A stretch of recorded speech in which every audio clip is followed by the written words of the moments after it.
Hello everyone! Images of the new PlayStation homepage for the PS5 are being released today. We'll look at the images box, take a look at the contents, and discuss the benefits and drawbacks of owning this gadget as well as what it truly accomplishes and why. Thus, perhaps today's video would be helpful to you if you are considering purchasing one of these for yourself or perhaps for someone else.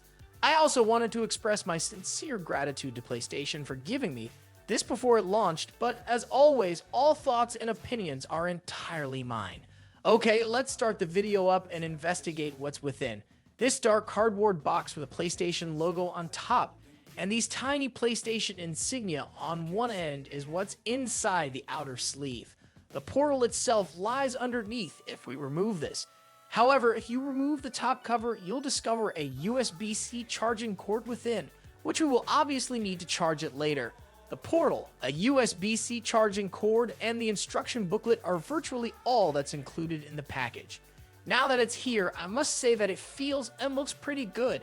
As you can see, the general style is remarkably similar to previous PS5 accessory designs. However, in my hands, it seems heavier and more high-end than I had anticipated. In the center is an 8-inch screen, which we will examine in a moment. Next, we have the controllers on either side, which are unquestionably one of this system's greatest selling qualities. The way the screen is situated and the way it flows is also appealing to me. Additionally, it's thin, not so thin that breaking it would be a concern.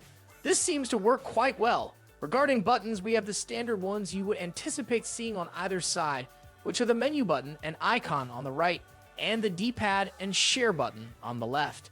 Additionally, the mute and PlayStation home buttons are located close to the top.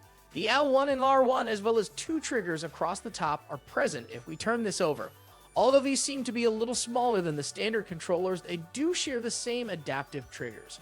Likewise, this applies to the thumbsticks, though not quite as little as the ones on the PSVR 2. These are clearly smaller than the standard DualSense controller.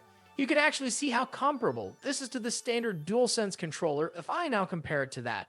Additionally, there is now an LED strip on either side of the screen that illuminates in the same manner as the standard PS5 controller. That's quite awesome, and you can actually change the brightness or turn it off entirely using the options. Then, two speakers, power, link, and volume control buttons are arranged across the top. This is required in order to link it to a headset that is compatible. Additionally, there is a 3.5mm headphone socket for wired headphones and a USB-C port for charging it underneath. To be honest though, I think this is quite great from a design perspective. There is no reason why you would need it to look any different, in my opinion. It looks like a PlayStation device, has a nice sized screen, and is easy to carry.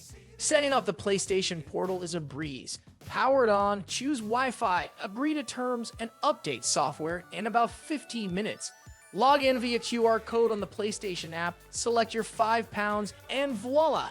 It mirrors your £5 seamlessly, offering instant lag-free responsiveness on its impressive 8-inch Full HD LCD screen. Gaming on the Portal is a step up thanks to DualSense controller features like haptic feedback and adaptive triggers. It's ideal for playing away from your PS5 setup, provided there's a strong Wi-Fi connection. Cloud gaming works, but not during remote play, a potential future game changer. The Portal's versatility shines when your PS5 is unavailable or if you prefer a different setup. It's not a standalone console, rather it mirrors your PS5, making it a portable second screen. The lack of a physical touchpad is compensated with on-screen controls. Latency is minimal for most games depending on internet speed. With recommended connection speeds, it works beyond home use. After playing, options to turn off the Portal, PS5, or disconnect offer flexibility. While lacking a dedicated dashboard, the Portal's quick menu and settings provide essential options. The speakers are decent, but the 3.5mm headphone jack offers a preferred audio experience. Compared to alternatives like the Backbone 1 controller, the Portal's larger screen and DualSense capabilities justify its price.